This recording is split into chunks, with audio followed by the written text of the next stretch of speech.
Hey Funkaholics, how's it going? My name's Terry Wellbanks. I am here in the Dungeon of Funkos. Today I'm going to be doing a review for you guys of a set that I'm struggling to complete. I've almost completed. I think I'm missing two pops. Both of them happen to be American exclusives, and as anybody that watches videos knows, I'm in Canada, so I'm unable to get my hands on these as quickly as I'd like to. But I want to review this set because it is a phenomenal set.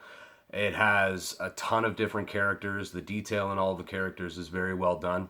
And I think that if you're getting into pop collecting or you are a pop collector, especially if you did the first wave, you definitely want to get the second wave of these.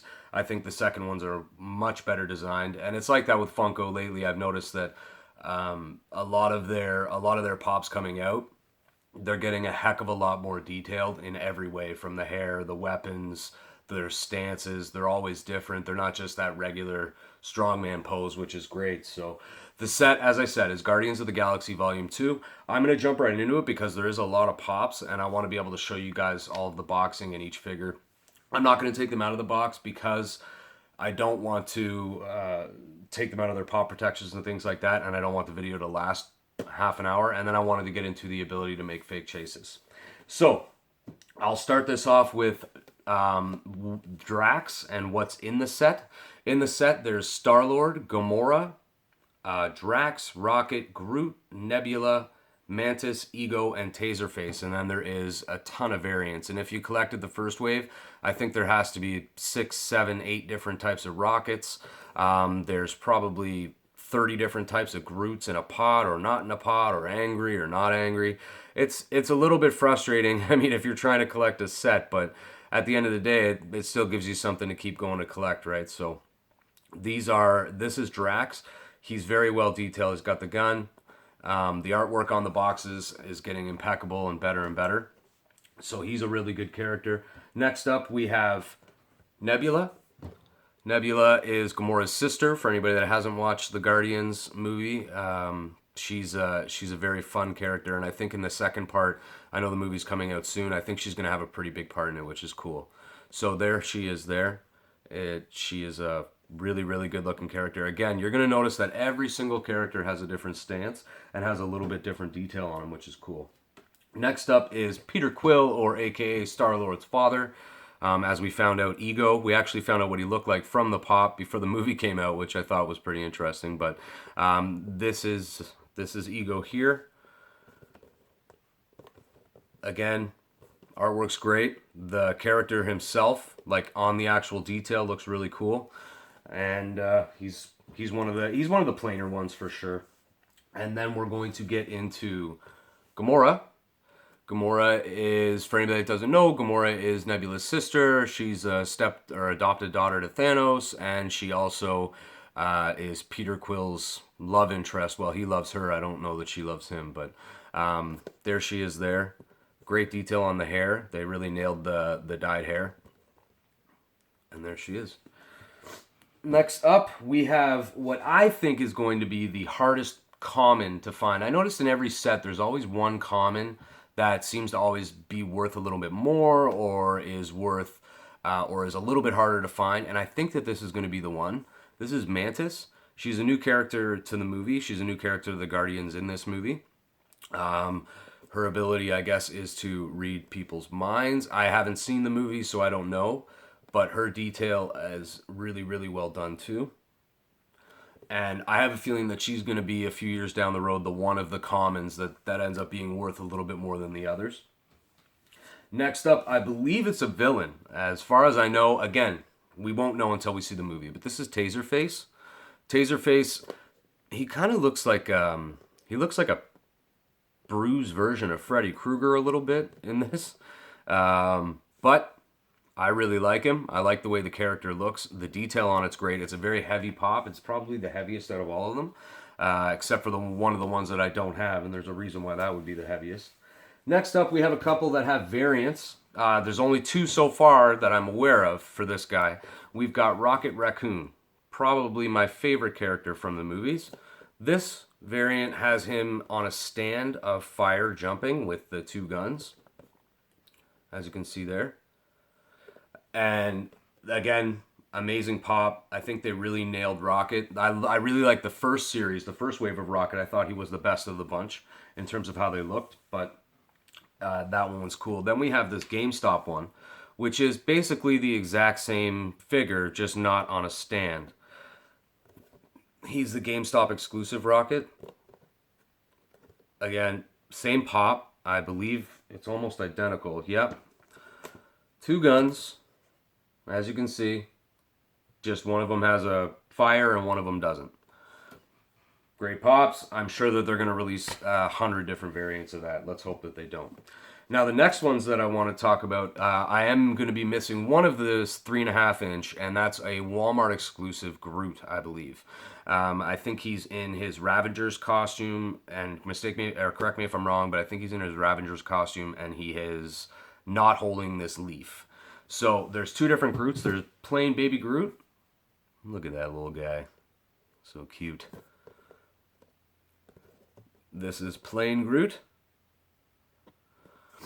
And then we have Groot with the Ravengers. This is the Hot Topic exclusive. He's holding the leaf. The difference here is a little bit more prevalent than the Rocket one, which I appreciate. But the Walmart one, as far as I know, it's going to have him in the suit, just with no leaf, standing there. So again, another variant that, because it's Walmart and our Walmarts suck balls here in Canada, we'll never ever see it. And it's the same thing with the Toys R Us one, and it's and this Hot Topic, the 10-inch Groot. I mean, my hopes and dreams were crushed the second that I heard that that was a Target thing, and I don't even think anybody's got it except for Australia so far. So I've seen the one guy. Everybody's seen that one picture of the dude in the construction suit holding up the 10-inch Groot. That's just what I need in my life. But anywho, okay. And then I also picked up, I haven't started the Dorbz collection yet. I would like to get them all. But this is the 3,000 piece limited edition Hot Topic Baby Groot Dorbz. I'm not huge into Dorbz. I do have some. I do like Dorbz. It's just they're not pops, and I'm kind of finicky, and I really like pops. Now, the last ones that I want to show you guys, there's 3 different variants, and the only reason why I have 3, again, because one of them is a Toys R Us exclusive, and we don't get Toys R Us exclusives here unless they're crappy, I don't know. We have the same Teen Titan ones, or you can get 10,000 Killer Crocs, whatever you want down here. But I was able, because of a great person named Stacy, who is on the Funkaholics Anonymous Worldwide group, and she's also on Funko Pop EST Can. I'm sure she's on a bunch of different groups, but she was nice enough to send me one out so I could have one for my collection, and I'm going to be trading with her. It's just a matter of when I get the one that she wants. But this is Star-Lord. Now, there's 3 different Star-Lords, and there's been a lot of what's the word I'm looking for? There's been a lot of insight as to how it is that these all look very similar.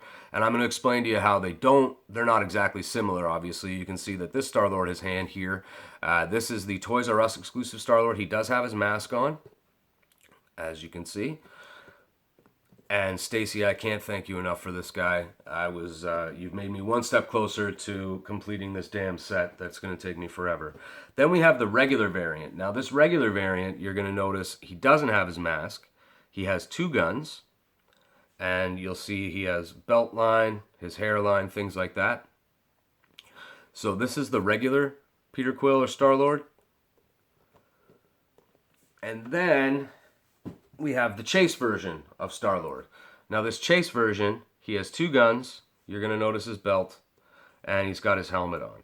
Now, the idea behind, I gather, the 3 of them, I wish that they would have done the chase in a completely different pose, maybe even just standing there with holding the gun down to his side, just to avoid what I'm going to talk about, because this set is phenomenal. And as you see, there's tons of pops in it. There's a lot of time that can be invested. It took me forever to get this set. It wasn't just a one-stop shop. I had to pick them up over a certain amount of days or weeks to complete where I am. And as I said, I'm still missing the Walmart Groot, and I'm still missing the 10-inch Groot. So the chase variants, and the thing that I wanted to hit on is there's a lot of people going around saying that if you want to make a chase of Peter Quill, you take this body, you take this head, and you put them together. So essentially, to make a chase for this set, and it is true. All you need is the regular pop, and you need the Toys R Us pop. And if you have the Toys R Us pop, you're going to be able to take the mask and you're going to be able to plop it on the head of the regular one, take the head off, switch the heads, and then you're going to have that. Now the unfortunate part is that there's people out there that are actually going to take the time to do this and take the time to scam people. So I really want you guys to be very careful. And how I know that you can be careful when you're doing this is because on the inside of the box, on the flap, I believe it says Chase somewhere on there. And I believe on the boxing it says Chase. Now people are able to actually manufacture these stickers. People are able to really trick people. And I hope that if you're out there and you're looking for a Star-Lord chase, take the time to make sure and ensure that it's real, to ensure that it's authentic and that it is from an actual reputable store. You can always tell because they'll have like a little barcode. This is the Hot Topic one. That's where I got the regular, and I also got, you'll see a little barcode there.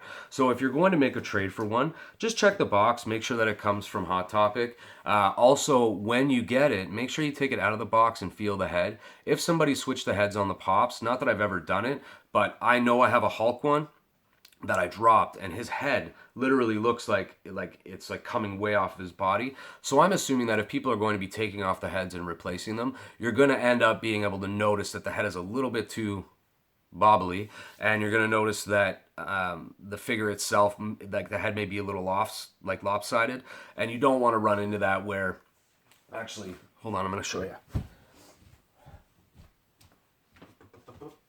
Sorry folks. Okay. So, I'll show you what I mean. This is the Incredible Hulk. Now I dropped him. He was one of the first ones that I got, but see how his head is just, like, look at how big that is in there. It looks like the head's almost like screwed on.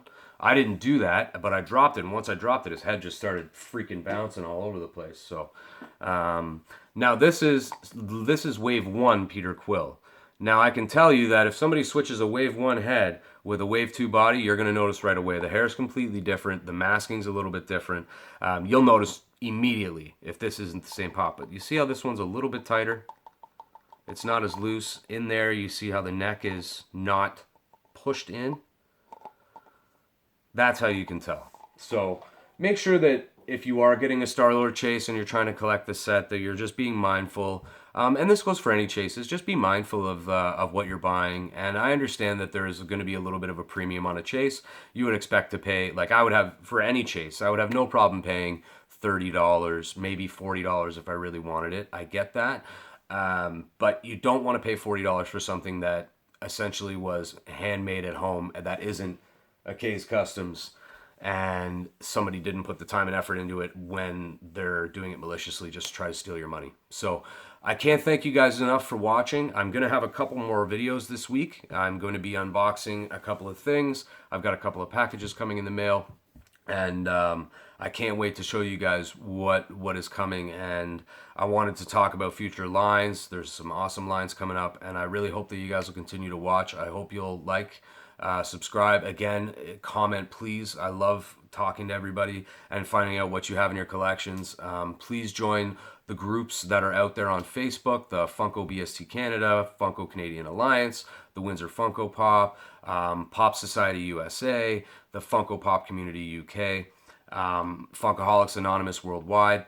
Please check us out. You can follow me on Twitter at Terry Wellbanks. And if you have any questions or you want to talk, just PM me on Facebook. My Facebook's always open, and I'm pretty lazy at work, so I'll definitely be able to check the messages. I can't thank you guys enough. And if you dislike the video, tell me why. Just tell me what I can do differently to make you guys want to tune in and want to share the channel and get more people watching. I really do appreciate it, guys. Much love, and please be good to each other. Thank you so much, and we'll talk soon.